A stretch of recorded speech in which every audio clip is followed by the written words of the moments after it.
bigyan natin ng reaction, opinion, itong post ni Attorney Rowena Guanzon. Papuri niya ito kay ex-Supreme Court Justice Antonio Carpio. Sabi niya, many will hate you because of that, brother. Natuwa siya. Ako, natuwa rin ako.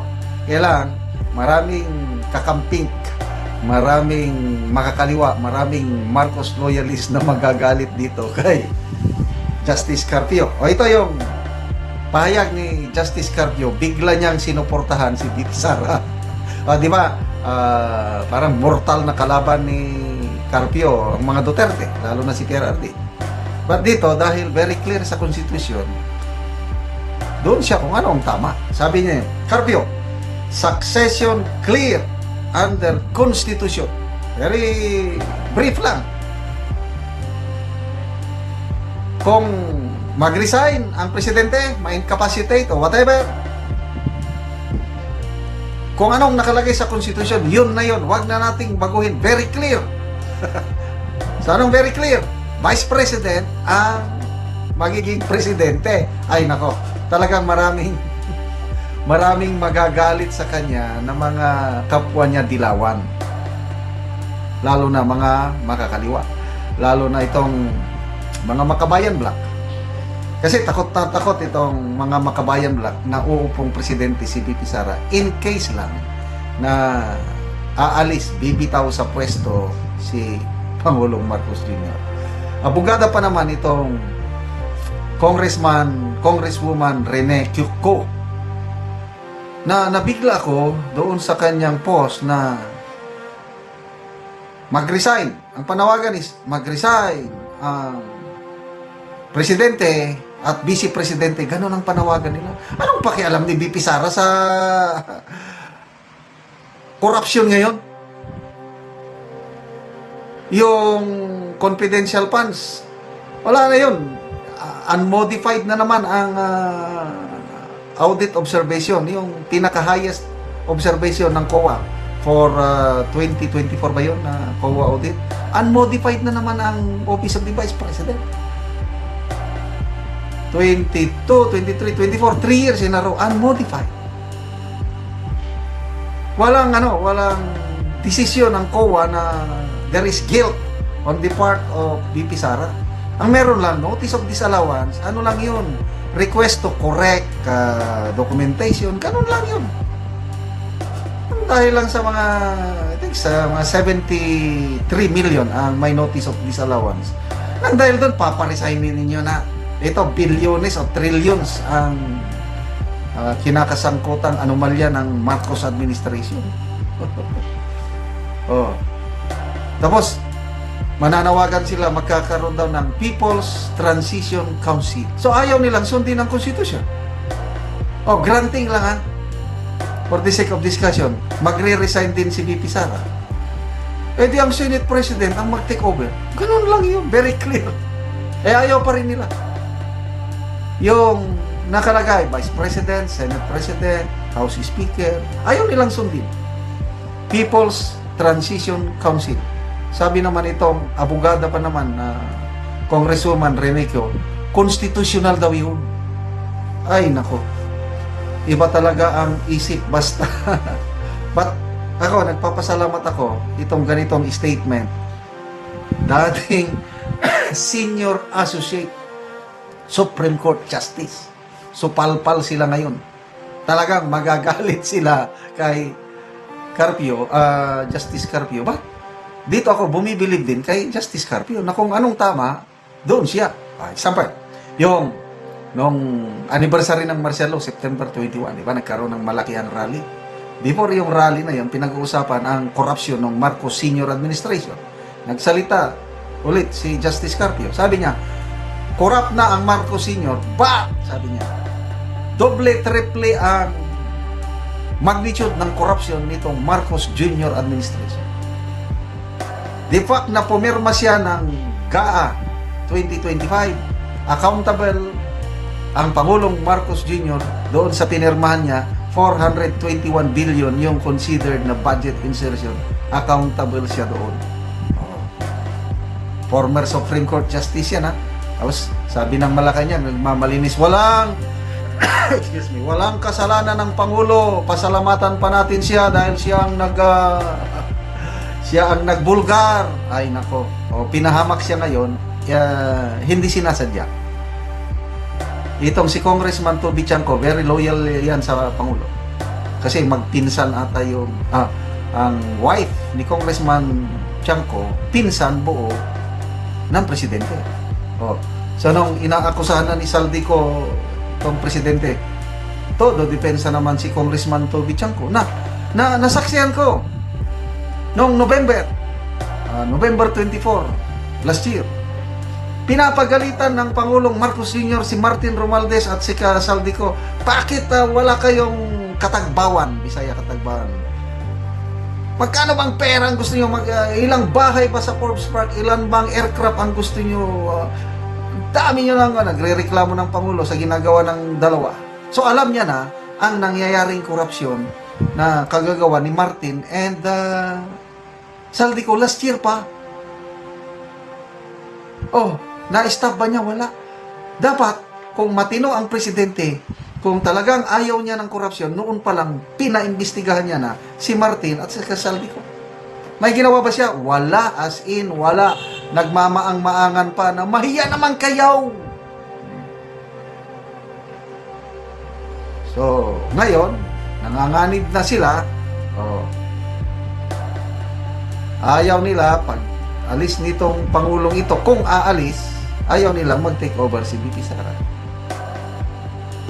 Kung ano-ano na lang, civil military junta, ito na, People's Transition Council. Bakit hindi na lang natin sundin ang konstitusyon? Kaya, salamat po, Justice Antonio Carpio. Paalalahanan mo ang mga kasamahan mo sa Dilawan. Bigyan natin ng reaction, opinion, itong post ni Mr. Ed Alunan. Sabi lang niya, Senator Kiko Pangilinan, basahin mo. Sagot ni retired Supreme Court Justice Tiham, Noel Tiham.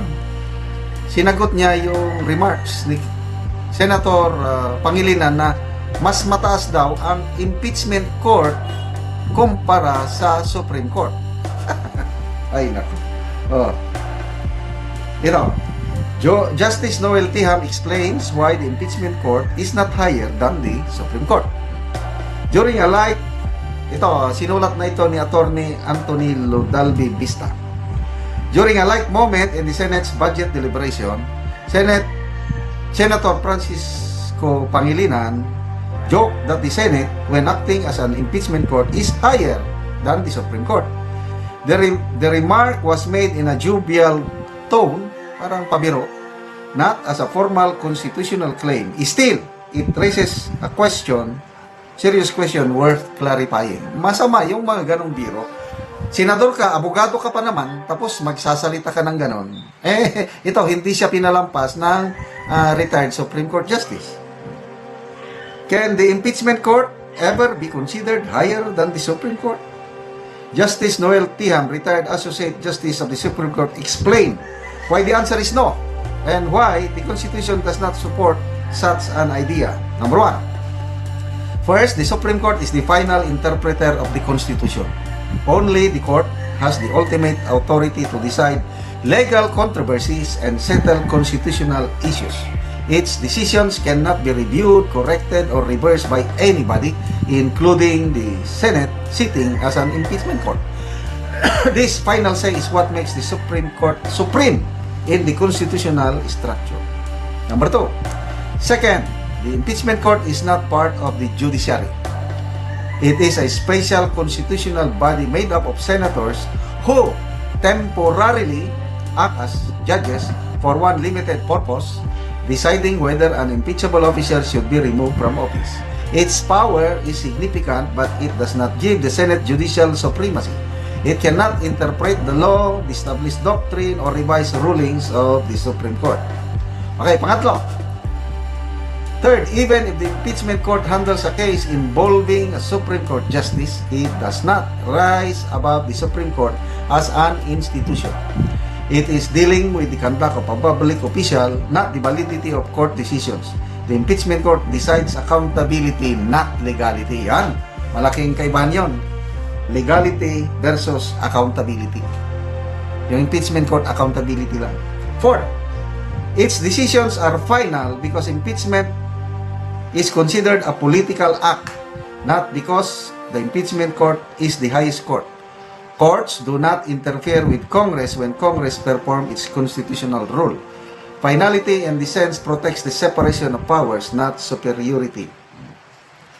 Justice Tiham's broader point is that statements suggesting superiority, even when made jokingly, can confuse the public about how the Constitution actually works. Bakit pa gagawing biro-biro yung mga ganyang statement? Mas mataas ang impeachment court? Parang hindi abogado.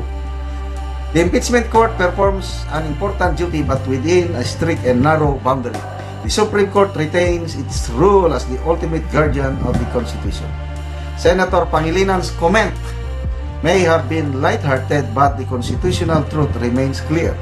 The impeachment court is not and cannot be higher than the Supreme Court.